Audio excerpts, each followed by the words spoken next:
Good afternoon. I acknowledge the help of our organisers in moving the schedule around slightly to accommodate me.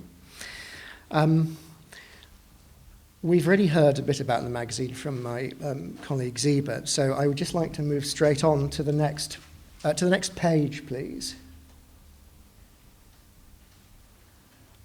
which is about, yes, thanks. What I'm going to talk to you about is the way in which the road signs are governed by, formally speaking, international conventions, but the de facto standards for road signs around the world have come into existence through a process of copying best practice, and we'll see how this originated in the UK and spread to English-speaking countries, the Commonwealth, and other countries that have come within the UK sphere of influence. Now, the Vienna Convention, if we just move it up a bit so we can see the whole of the map, thanks. The countries that have ratified are shown in this dark green colour. As you can see, the UK is a signatory, but it hasn't ratified it, and it's broadly Europe and Russia and South Asia, not North America and Australia, to think of other countries with large modern road systems. If we can just wheel down to the next page, please. Now, this just illustrates the sort of problem that road signs have in an urban setting. You have busy roads, lots of bright colours, maybe not shown so well on this on this slide. You have shop signs with colourful plastic fascias, and the sign has to catch the attention of the motorist without distracting him. You would not be wanting to think, that is one of the most elegant signs I've ever seen. It's simply there to convey information. And if the sign itself distracts you, then it's not done its job. Certainly, if I were travelling on the A24 into London, I just want to know where I'm going. This has been best expressed by the late Beatrice Ward, the graphic designer, who, in a quotation, which is, I think it's on page 37 of the magazine, compares the conveyance of information to a crystal goblet as against a clear glass. The crystal goblet says, look at me, I'm beautiful cut glass. The clear glass is saying, look, you should appreciate what's inside of me, whether it's wine or pomegranate juice. The container isn't important. The point of the container is it enables you to see what's inside it. And this is her analogy to information design. Now, if we could just go on to the next page, please. So that's today. This is a scene that has been essentially the same since the 1930s. And this is a small village in North Yorkshire which has old road signs which for some reason have not been touched by the modern world. And this is in fact a road sign. The bus stop sign, it's cast iron, it's painted black and white, and it's very small. But because there's no traffic, other than the bus, there's no problem. And this is the world into which the modern road signage came. The other thing I should just say, the reason why many of these signs no longer exist is that certainly the direction signs indicating town names, is that they were taken down at the beginning of the Second World War because it was felt that they would help the invading army. If you could just go to the next slide, please. So these are the old signs, and these are in far away parts of England, and I think this one is in Scotland. And you can see they're not very big, and they're not going to be visible at speed. And if we could go to the next slide, please. Now, these are the traffic and warning signs. You see these have lots of little words which, if you're travelling at 20 miles an hour, will be fine. But if you're travelling fast, they will not be easy to see at all. Again, these are cast iron signs. They're white, painted black. Now, if we just go to the next slide, please. Thanks. David Kindersley is a very important part of my talk today. We're celebrating his centenary this year. He's perhaps best seen as a 20th century representative of the late 19th century arts and crafts tradition, which was a reaction championed by, above all, William Morris. It's a reaction to Victorian mass production and in favour of going back to standards of medieval craftsmanship and making things by hand. Kindersley was a stone cutter and a calligrapher and also a sculptor. He's in London, his work is best represented by the bronze gates at the British Library on the Euston Road near St Pancras Station. And his work is also represented by war memorials, which, again, he carved himself. Could we have the next slide, please? Jock Kinnear was almost an exact contemporary of Kindersley, and he is, again, equally well known today as a designer of large-scale formal lettering. But his tradition that he represents within design is completely different, because he was a representative of the modern movement, which aimed at clarity, picking up ideas from the continent after the war about cutting down unnecessary frills in design and graphic design, celebrating the clean lines, celebrating progress, rather than the archaic, possibly even medieval standards of the arts and crafts movement. And also celebrating the merits of mass production, because most importantly, these signs had to be mass produced and standardized. Could we have the next slide, please?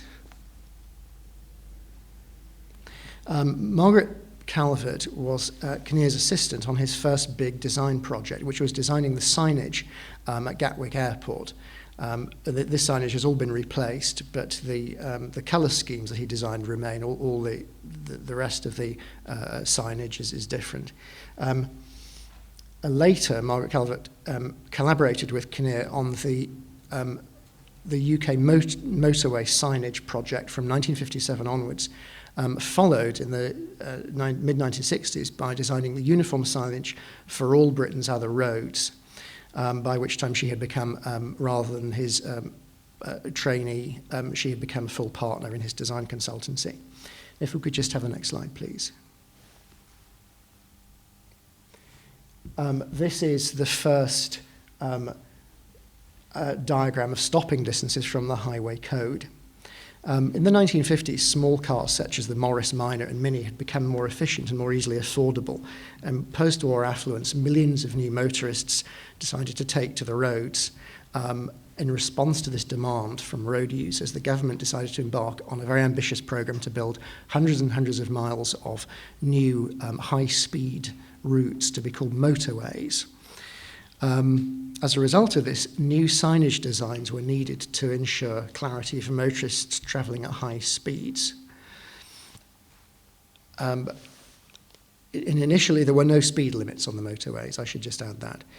Sir Colin Anderson, who was chairman of the P&O Orient Line Shipping Company, had previously commissioned Jock Kinnear to design a baggage labelling system so that passengers' luggage could easily be routed to the correct cabin. And anybody that has been on a cruise will remember the little tags that you need to fill in to ensure that baggage gets to the right level and the right cabin. The design concept originated with Jock Kinnear. In 1957, Anderson was appointed to chair a government committee which was set up to review designs for signage on Britain's motorway system, and he approached Jock Kinnear about designing these signs. Next slide, please. This is something that anybody in this country so used to that you don't notice it, which was the idea, that was the designer's intention. Kinnear and Calvert approached the problem as one of information design, streamlining appearance and content of the sign so as to make the maximum sense at speed. Each sign was to take the form of a simplified, uncluttered map oriented towards the user. This is something we nowadays take for granted in, for example, a sat-nav display or a Google Earth or Google Maps. But my point is that somebody had to be the first person ever to think of it. The specification for these signs was that they were to be legible at a distance of 600 feet. That's approximately 180 metres. Kinnear and Calvert designed a new typeface, which was to be called, boringly, transport. And this was intended to be used in a combination of capital letters and lowercase letters. It was less stark and sleek than the modernist lettering used for signage on the continent, but the designers felt it should be more appealing and friendly to British users. And the signage was first tested in 1958 on the first motorway, which was the Preston Bypass in Lancashire. Do we have the next slide, please? David Kindersley didn't like this at all. And in 1960, he published a paper in the journal Traffic Engineering and Control entitled Motorway Sign Lettering. He argued that the legibility at a distance of these motorway signs was, though of course necessary, purely the result of their size, which he clearly regarded as ugly. And he said in some cases the signs were gigantic, as big as the front of a house, and thereby needing an elaborate concrete structure to carry the lights. He proposed that capital letters of his own design, this is the actual sign, and this is his proposed alternative with capital letters, and it's a smaller sign with more space being given to the words than to the road diagram. He believed that signs ought to be smaller, lower down, and then also legible closer up and within the view of dipped headlights. And he urged that no decision be taken about future road signs in the UK until the results of the Road Research Laboratory's tests of the official design against his own design were known. Could we have the next slide, please? The research that was done actually gave a slight edge to David Kindersley's designs, and you may be puzzled to learn why the Jock Kinnear and Margaret Calvert's design won. It was not a contest between two lettering styles, so much as a contest between a progressive design aesthetic, incorporating something very important for mass production, that is a strong sense of a system and standardization, contrasted with Kindersley's more conservative approach. Can we have the next slide, please? Now, this is the signage which was introduced in the 1960s for the rest of the UK's roads, which was commissioned in 1963, and the project to design these signs continued until 1967. Can we have the next slide, please? The new traffic signs were introduced the 1st of January 1965. This is another anniversary that we're celebrating this year. This booklet was published as a supplement to the Highway Code.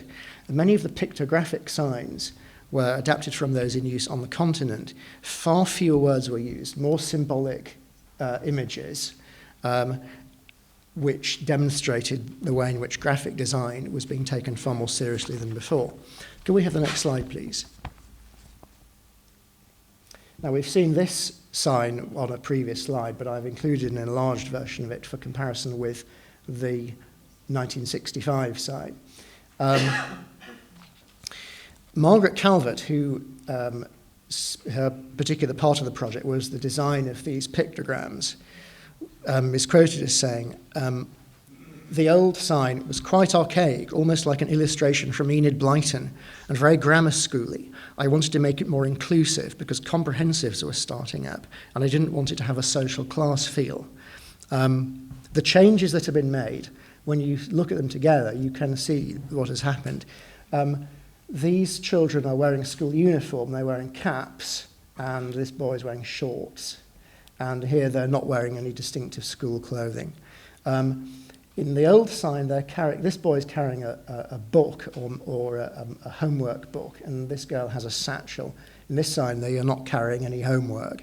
And in this sign, the boy is indicated as leading the girl. In this sign, it's the girl leading the boy. So this is intended to provide a kind of social commentary on the developments in the school system in the 1960s, as well as the inversion of gender roles. Can we have the next slide, please?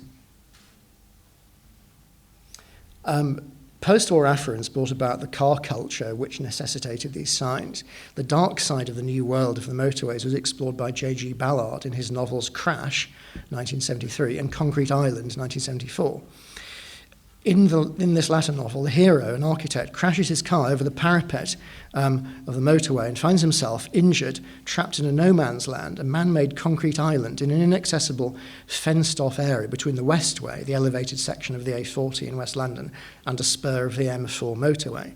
This doomed terrain becomes a mirror of the hero's own mind. And as the paperback dust jacket says, a stunning novel of savagery, strange sex, and survival. Well, that was a little interlude. Could we have the next slide, please? Jock Kinnear's transport alphabet has had a very active life since it was first introduced in the 1960s. This is the original design. Elements of it were used in this British Rail alphabet, which was commissioned in 1965, which you can still see some examples of at national rail stations and in the nameplates on locomotives. This is more similar to Helvetica, but it incorporates some design elements from these capital letters. The most recent application of Kinnear's transport font is in the last couple of years on gov.uk, which is Her Majesty's government's one-stop domain for all government department websites. They have adapted it slightly for digital use and for rendering at a smaller scale. Can we have the next slide, please? Now, I just want to now finally get round to talking about usage in the former Commonwealth countries, empire, possessions, colonies. This sign is not actually pointing to Egypt. This is off the A355 in Buckinghamshire. This is not actually pointing to the country Egypt. It's pointing to a small field, which is known as Egypt because it was, in former times, a campsite for travellers. And of course, their origin myth is that the reason why they were called gypsies was because they came from Egypt, supposedly. And this is why this sign commemorates that. It's not actually a town. And we see the real signs from Cairo on the right, where you can see the transport font is used as an adjunct on a multilingual sign. And of course, you have this deriving from, in fact, the Vienna Convention rather than straight copying of the English sign. And if we just wheel up a bit, there's this one here is, again, another example of the use of the Roman alphabet using a transport font accompanying the Arabic. Note the use of the blue and green and white backgrounds isn't something that's copied. That's partly governed by convention, partly in choice of the country. It's the lettering that makes these signs look like it's part of a standard pattern. Can we have the next slide, please? And here we have more examples from the Gulf states, from Malaysia, though interestingly this route sign here is actually an American from the American design standard. This from Hong Kong is actually, of course, the Hong Kong Special Administrative Region is part of the People's Republic of China. This sign postdates the ceding of Hong Kong by Britain to China, but it follows very strictly the British design. This is India. The closest maybe to the UK design standard is this, which is in rather poor condition, but this is from Tanzania. And there's a sign pointing to Rwanda, which is there. If this were green, this would look like very much like a sign in one of the home counties on an A road. Can we have the next slide, please? And just to compare, the old signs in Israel are in Hebrew only, which is not of great help to anybody who doesn't know Hebrew. The multilingual signs, of course, have Hebrew, Arabic, and the Roman alphabet uses the UK transport font. If we could just go up a bit. This is a sign on the Tehran to Isfahan highway in Iran, and this is very similar to signs that you may see on the M4 because it's the same blue colour, apart from the Farsi. This is the sign turning off to the airport. So you see this could be Heathrow. Can we have the next slide, please? Again, in the European Union, we have the signs in Malta, which of course follow the English design very closely, although also indicating a new feature adapted from continental usage in the 80s, which is the use of a brown background to indicate cultural, historical interest sites. In Italy, the signage use a slightly adapted form of the UK transport font in thickened format, but again, the blue background and with slightly narrower lettering for motorway destinations. Can we have the next slide, please? Though David Kindersley, the craftsman, was disappointed that nobody took any notice of his recommendations for road signs, his legacy in the streets of towns and cities in this country lives on because we have another font, which is called Kindersley Street, which is used for street signs. Not in all London boroughs, it's used in Kensington and Chelsea. And we have different examples through the ages. This is a latter half of the 19th century. This sign no longer exists. This is, I think, interwar. These are the modern signs. These are enamelled cast iron, and this is whatever they make signs out of nowadays, but it's not cast iron, it's just printed onto a board. And this is Kindersley's font. Can we have the next slide, please? Some more. Kindersley and his wife worked in Cambridge. In Cambridge, earlier this year, there was an exhibition of his work, which incorporates some of his own street signs used in Cambridge. This is from the town I am from, York, where the older signs were cast iron, rather elegant signs, being replaced now by Kindersley street lettering signs, which are not cast iron. Can we have the next slide, please? And in very recent years, some German designers were visiting London and were in Kensington and were very excited to see the street signs and decided it would be a very good idea to design a new typeface based on this signage. So they added lowercase and italics. They contacted Kindersley's widow, who collaborated with them on the design of this type. And this is called Streets of London. The designer is Robert Strauch. So can we have the next slide, please? And the next one, please. So my conclusion for this is, and as I said, I hope I've illustrated the ways in which a process of copying by individual groups of traffic engineers in different countries who wanted simply to find a model that had been proved in practice without particular reference to international conventions led them to adopt the English standard. What has changed maybe since this work was done was that we can do more elaborate psychological testing of perception of signs at distance in the same way that has been done, for example, looking at the perception of websites, which has helped in the design of, for example, websites designed to be visible at small scale, where mirrors and light are used to track the movements of the reader's pupils when determining where they have, which parts of a screen they've read and in which order.